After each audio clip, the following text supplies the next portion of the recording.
आशाय नित्याय परमात्मने बलभद्र सुभद्राभ्याम जगन्नाथाय ते नमः। कक्षा में स्वागत है सभी को। आज हम लोग तुला लग्न के बारे में चिंतन करेंगे और ये तुला लग्न में विशेष क्या है ना, शुभत्व अशुभत्व कारक ग्रह परस्पर में मित्रता होते हैं। जैसे जो नित्य अशुभ ग्रह के रूप में हम लोग शनि को मानते हैं, इस तुला लग्न में क्या है, शनि शुभत्व का प्रतीक है। क्यों? क्योंकि जब तुला लग्न में केंद्र का अधिपति के बारे में हम लोग चिंतन करें, केंद्राधिपति केंद्रेश जो होते हैं वो शुक्र और शनि, सूर्य, शुक्र, शनि, मंगल एवं चंद्रमा है। मंगल ग्रह के साथ साथ चंद्रमा भी केंद्राधिपति है, दशमेश चंद्रमा है। और त्रिकोण का अधिपति, लग्न का अधिपति शुक्र एवं पंचमेश शनि, नवमेश बुध। त्रिकोण का अधिपति शुक्र, शनि, बुध, ये तीनों परस्पर में मित्रता का संबंध रक्षा करते हैं व मित्र होते हैं तुला लग्न में। ये तीनों असुर पक्ष व देव पक्ष, असुर पक्ष यदि विभाजन करें असुर पक्ष के हैं, इन तीनों में परस्पर में मित्रता होती है। त्रिक जो 6, 8, 12 त्रिक का भाव का अधिपति बृहस्पति, शुक्र एवं बुध है। यहाँ बुध एक तो नवमेश है, उसके साथ साथ व्ययभाव का भी अधिपति है। तो संपूर्ण शुभत्व ग्रह के रूप में हम लोग बुध को स्वीकार नहीं कर सकते हैं। परंतु शनि जो चतुर्थेश के साथ साथ पंचमेश है, केंद्राधिपति त्रिकोणाधिपति शनि तुला लग्न में, और तुला लग्न में शनि भी उच्चस्थ, तुला यदि लग्न में बैठ जाए उच्चस्थ होता है, इसीलिए तुला लग्न में विशेष फल प्रदायक ग्रह जो है वो शनि है। मंगल मार्केश है, द्वितीयाधिपति और सप्तमाधिपति होने के कारण मंगल मार्केश है। त्रिषडाय जो अशुभ भाव होता है, क्योंकि त्रिषडायाधिपति पराशरी वचन से हम लोग पढ़े हैं, तृतीय, षष्ठ और एकादश स्थान का अधिपति कभी भी शुभ फलप्रद नहीं होते हैं। इसमें तृतीयाधिपति षष्ठाधिपति बृहस्पति है, सबसे जो शुभत्व कारक ग्रह बृहस्पति, और एकादशाधिपति सूर्य। जैसे कि हम लोग जानते हैं, सूर्य यदि लग्न में अकेला बैठ जाए, तुला लग्न में नीचस्थ हो जाता है तुला लग्न में, और तुला लग्न में यदि 10 अंश में रह जाए, जैसे पृथु यशस जो पृथु यशा है, वराह मिहिराचार्य के पुत्र, उनके मत के अनुसार यदि सूर्य तुला लग्न में 10 अंश में स्थित हो तो अनेक सारे जो राजयोग होते हैं उसको नष्ट कर देता है। अकेले हो, यदि अकेला हो तभी राजयोग को नष्ट करेगा, परंतु यदि अकेले नहीं हो और 10 अंश में तुला लग्न में बैठा है लेकिन 10 अंश में नहीं है, नोट करना है। यदि तुला लग्न में बैठ के वो बुध शुक्र के साथ मिलके बैठा है, और यहां बुध शुक्र ये दोनों केंद्राधिपति एवं त्रिकोणाधिपति, नवमेश बुध, लग्नेश सूर्य शुक्र, और लाभाधिपति के साथ मिलकर बैठने से यहां एक राजयोग उत्पन्न हो जाता है। यदि सूर्य 10 अंश में नहीं है, नीचस्थ संपूर्ण परम नीच में नहीं है, और शुक्र बुध के साथ युति संबंध है सूर्य का, वहां निश्चित राजयोग होगा, वहां हानिप्रद नहीं होगा। लेकिन उसी स्थिति में तुला लग्न में सूर्य यदि 10 अंश स्थित हो, परम नीचस्थ हो, तभी वो राजयोग को भी नष्ट कर सकता है। इसीलिए हमेशा जब हम लोग तुला लग्न का फलादेश का चिंतन करें, उसमें विशेष करके सूर्य कितने अंश में है और बुध शुक्र कितने अंश में है, बुध शुक्र अस्तंगत हो रहे हैं या नहीं हो रहे हैं, उसको देखना चाहिए। समझ रहे हैं बात को?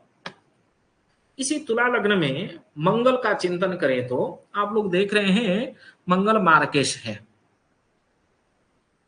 मार्केश मंगल तो द्वितीयाधिपति एवं सप्तमाधिपति होने के कारण प्रबल मार्केश हो जाएगा। लेकिन मंगल यदि स्वगृहस्थ होकर द्वितीय स्थान में बैठ जाए और इस कुंडली में अशुभ ग्रहों की प्रभाव अधिक होने के कारण मंगल को संपूर्ण मार्केश के दोष नहीं लगता है। लगेगा मंगल को मार्केश का प्रभाव वो होगा, दशा अंतरदशा में देगा, परंतु संपूर्ण जीवन भर में हमेशा दिक्कत करेगी ऐसा नहीं है। सप्तम भावाधिपति द्वितीयाधिपति मंगल द्वितीय स्थान में बैठ जाने से जो हम लोग मंगल दोष के चिंतन करते हैं, वहां यदि सप्तमेश खुद के घर में बैठा हो व उच्चस्थ हो, जैसे चतुर्थ स्थान मकर राशि में मंगल उच्चस्थ होता है, यदि उच्चस्थ हो जाए, सप्तमाधिपति मंगल सप्तम में बैठा हो और सूर्य के साथ मिलके बैठा हो, तो निश्चित लाभ युक्त होगा, पराक्रम वृद्धि करेगा। वही मंगल द्वितीय स्थान में बैठने से धन की वृद्धि होगी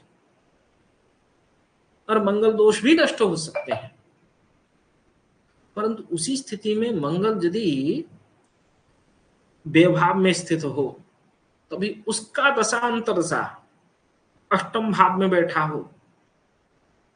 यदि यही तुला लग्न में मंगल जो मार्केश है, प्रबल मार्केश अष्टम भाव में अथवा कन्या राशि में व्यभाव में बैठा हो, वहां निश्चित वो घातक होगा।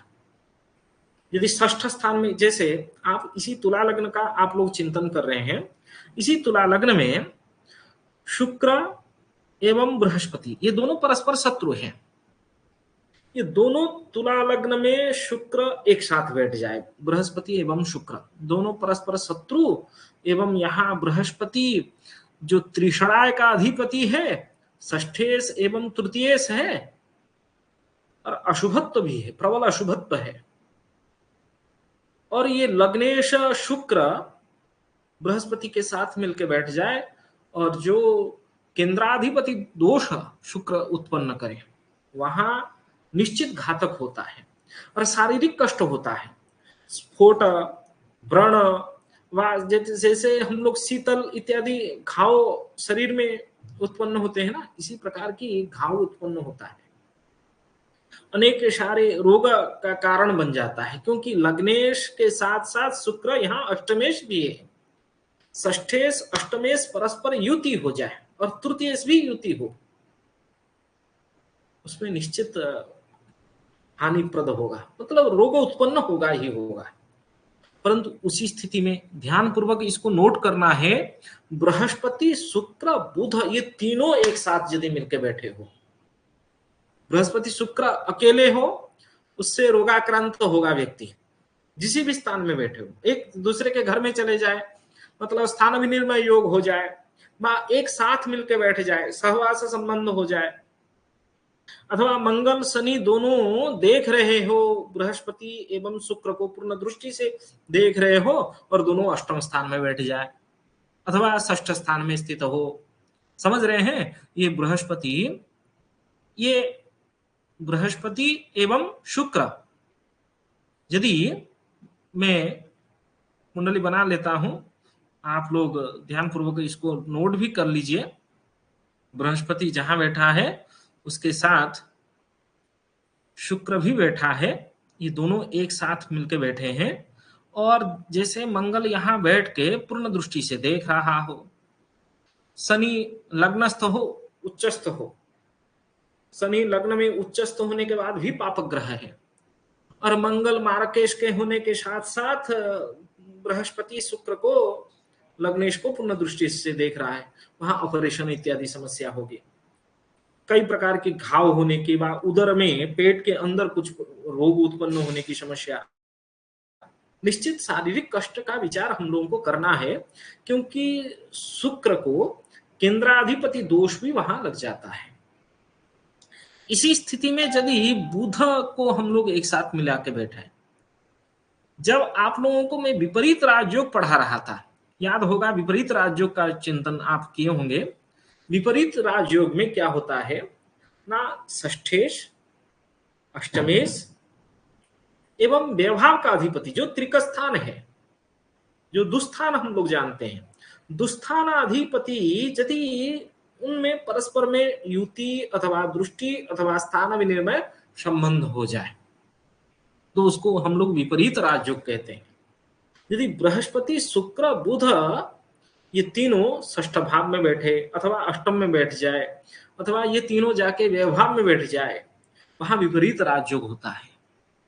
इसी योग से उत्पन्न व्यक्ति निश्चित वहां अधिक से अधिक सुख समृद्धि युक्त होगा। हाँ, रोगाक्रांत, सामान्य रोगाक्रांत रहने की संभावना होगा वहां मंगल की दृष्टि होने से, परंतु वो पराक्रमी होगा, ऐश्वर्य प्राप्त होगा, धनयुक्त होगा, उस प्रकार की समस्या में, क्योंकि शुक्र को लग्नेश होने के साथ साथ वो मीन राशि में उच्चस्थ होता है, और इसी में आप देखेंगे तो वो अष्टम भाव में स्वगृहस्थ होता है। और शुक्र, बृहस्पति, बुध, ये तीनों यदि कन्या राशि में बैठ जाए व्यय भाव में, वहां बुध स्वगृहस्थ हो जाएगा व उच्चस्थ हो जाएगा, अथवा मूल त्रिकोण राशि में बैठेगा, क्योंकि बुध का कन्या राशि क्या होता है, तीनों होता है। वो कन्या राशि में मूल त्रिकोण भी होता है, कन्या राशि में सुगृही भी होता है, और कन्या राशि में उच्चस्थ भी हो जाता है। इससे उसको एक नीच भंग का राजयोग उत्पन्न करवा देता है। शुक्र वहां नीचस्थ है, और उस जिस राशि में शुक्र नीचस्थ है, कन्या राशि में, ये तीनों आप लोग एक चिंतन कीजिए, ये तीनों की तीनों यदि जाके कहाँ बैठे हो ना, इसी व्यय में बैठ जाए, यहाँ क्या होगा ना, नीच भंग राजयोग होगा। ये तीनों यदि बैठ जाए कहाँ ना, अष्टम भाव में, यहां भी क्या होगा, विपरीत राजयोग हो जाएगा। समझ रहे हैं बात? ध्यान पूर्वक इसको समझना है, नोट्स भी बना लेना है, क्योंकि जहां शुक्र उच्चस्थ है वहां बुध नीचस्थ है, बुध नीचस्थ है, बृहस्पति स्वगृहस्थ है। इन तीनों स्थान में यदि बुध, शुक्र, बृहस्पति, इन तीनों का युति हो रहा है, वहां आप निस्संदेह नीच भंग राजयोग के साथ साथ विपरीत राजयोग उत्पन्न हो रहा है। विपरीत राजयोग से युक्त व्यक्ति ऐश्वर्य समृद्धि युक्त होगा। शारीरिक कष्ट की समस्या अलग बात है, लेकिन जो शारीरिक कष्ट प्राप्त होगा वो राजयोग युक्त नहीं होगा, ऐसा नहीं है। समझ रहे हैं बात को? ठीक है।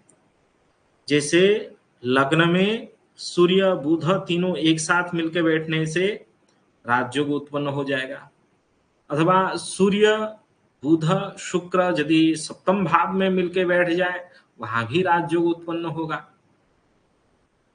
समझ रहे हैं?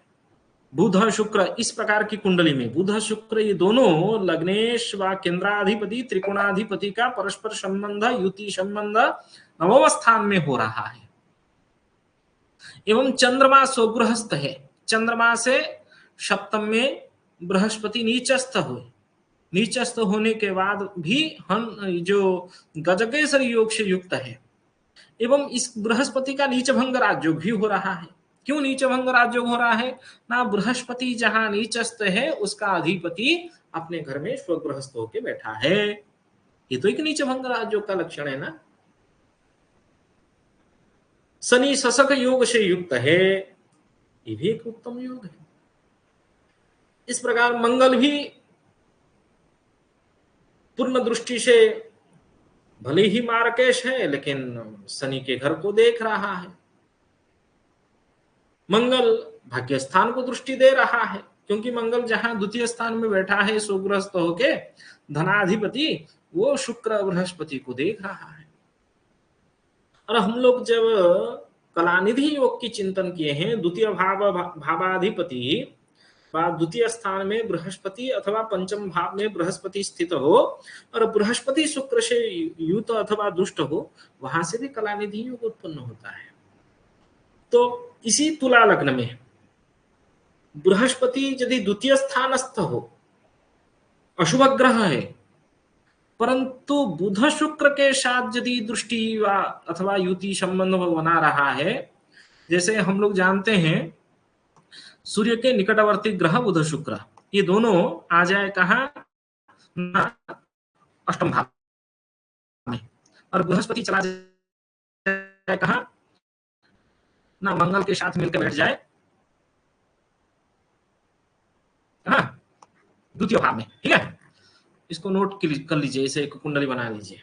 मंगल बृहस्पति द्वितीय भाव में और बुध शुक्र अष्टम भाव में, इन दोनों चारों का परस्पर इतरातर दृष्टि संबंध है, एक दूसरे को देख रहे हैं, ये राजयोग है। क्यों राजयोग है ना, इसमें कलानिधि योग भी उत्पन्न हो रहा है।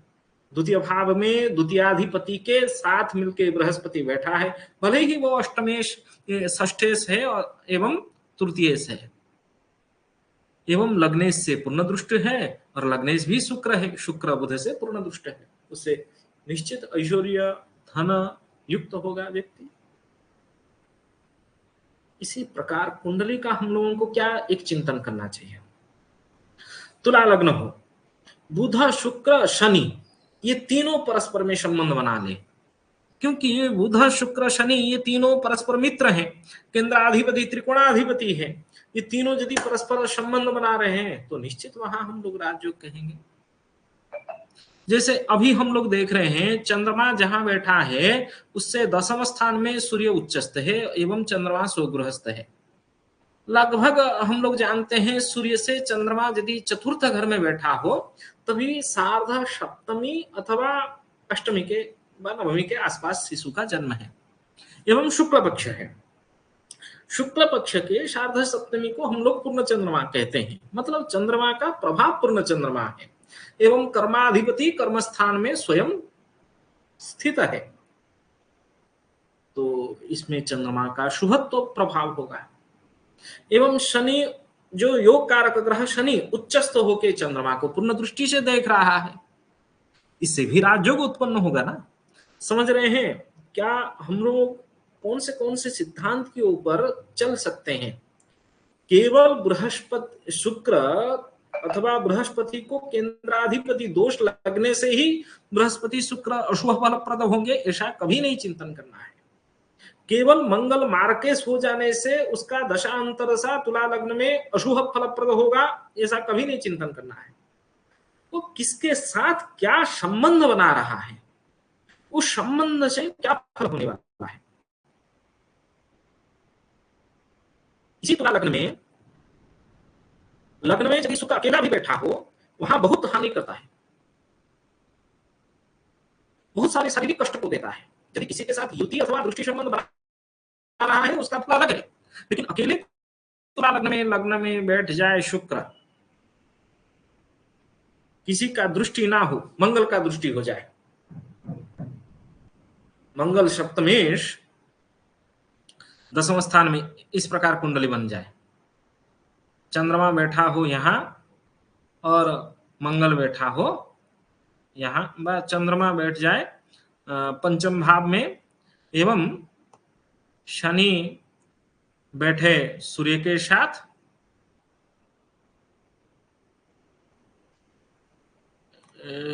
सूर्य के साथ नहीं, सूर्य चला जाए बुध के घर में, एकादशाधिपति चला जाए व्ययभाव में, एवं शुक्र चला जाए कहा ना लग्नेश लग्न में, ये दोनों शनि एवं मंगल से पूर्ण दुष्ट हो जाए। आप क्या विचार करेंगे। शनि से यदि दुष्ट ना हो उसका अलग फल है, शनि से दुष्ट होने से शनि का जो नीच है वो नीच भंग होगा, क्योंकि शनि जहां नीचस्थ है, नीच भंग नहीं होगा, शनि जहां नीचस्थ है उसका अधिपति भी नीचस्थ है।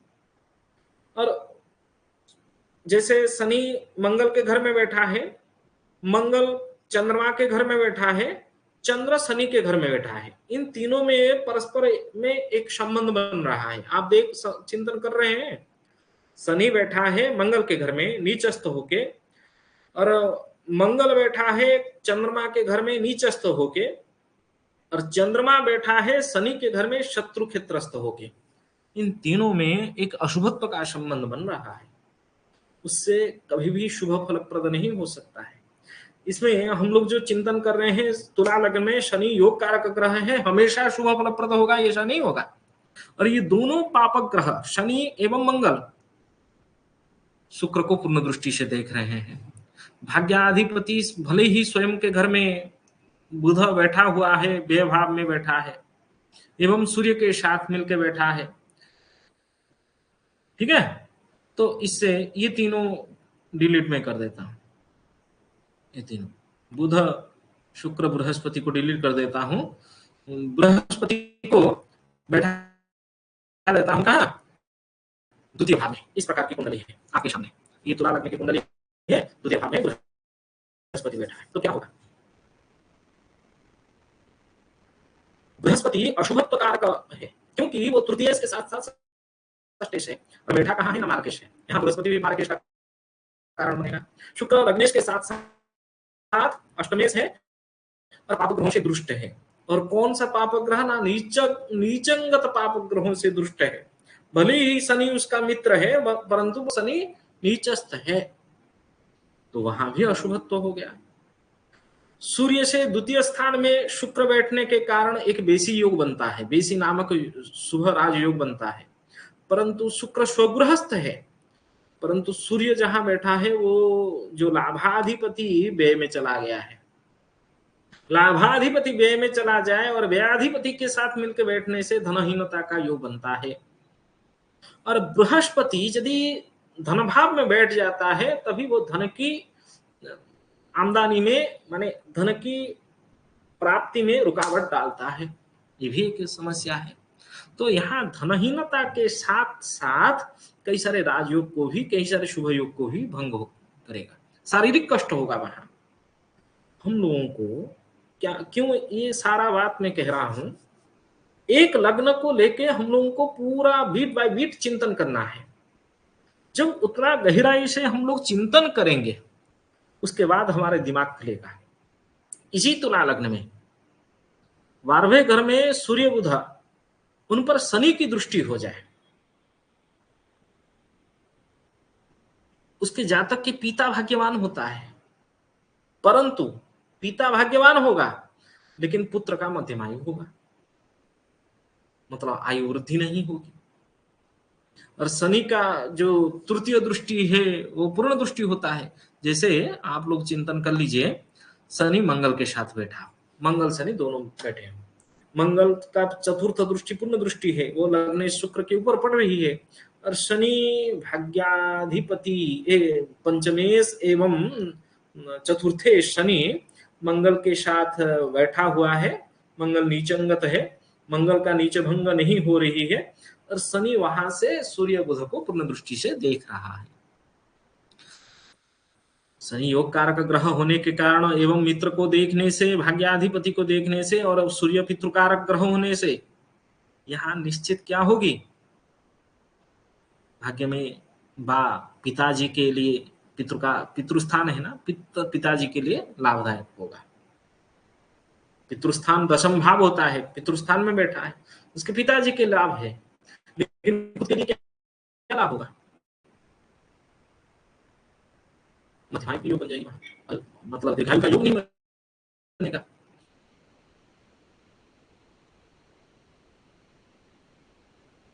इसी प्रकार हम लोगों को क्या करना है, चिंतन करना है। इसे तुला लग्न में और एक लक्षण बता देता हूं। इसी तुला लग्न में सूर्य बुध शनि मंगल, सूर्य बुध शनि मंगल ये चारों यदि परस्पर एक उत्तम संबंध बना रहे हो, जहां उच्चस्थ हो और स्वगृहस्थ हो, वहां निश्चित भाग्यवान खुद भी होता है और उसके साथ साथ पिता भी होते हैं। यदि व्यवहार में बन जाए वो योग, तभी वहां आपको हानिप्रद का चिंतन करना है। तो ये पूरा निचोड़ क्या है, अशुभ स्थान में योग अशुभ फलप्रद होगा, शुभ स्थान में शुभ फलप्रद होगा। और योग हम लोग जो लक्षण देखेंगे एक लग्न में, उसको हर ग्रहों के अधिपति के साथ क्या क्या संबंध बन रहा है उसका चिंतन करेंगे। कभी स्थान विनिर्मय संबंध भी हो सकता है, कभी युति संबंध भी हो सकता है। और भाव का अधिपति, भावों की कारक, जैसे हम लोग पूर्व कक्षा में भी चिंतन किए हैं, भावात भावपतिश्च कारक वशात तत्त फलम योजयेत, उसी प्रकार लक्षण को चिंतन करेंगे। और मैं आज केरल से लगभग कल सुबह निकलूंगा, लगभग केरल से निकलने के बाद कल मुझे रात्रि तक मैं पहुंचूंगा पुरी में। और सोमवार से, मंडे से कक्षा रेगुलर 8 बजे, जिस तरह 8 बजे हम लोग लाइव क्लास में जोड़ते हैं और गूगल मीट में भी पढ़ते हैं, उस तरह पढ़ेंगे। मैं केवल समय अभाव के कारण कक्षा नहीं ले पा रहा हूँ, जब मुझे समय मिलता है तब कक्षा ले जाता हूँ। आप लोगों से थोड़ा क्षमा प्रार्थी हूँ, समय के अभाव के कारण कक्षा नहीं ले पाया। अगले कक्षा सोमवार को बढ़ेंगे। धन्यवाद है कक्षा के लिए। चलें, मैं आज क्वेश्चन आंसर यदि होगा डाउट आप ग्रुप में भेज दीजिए प्रश्न।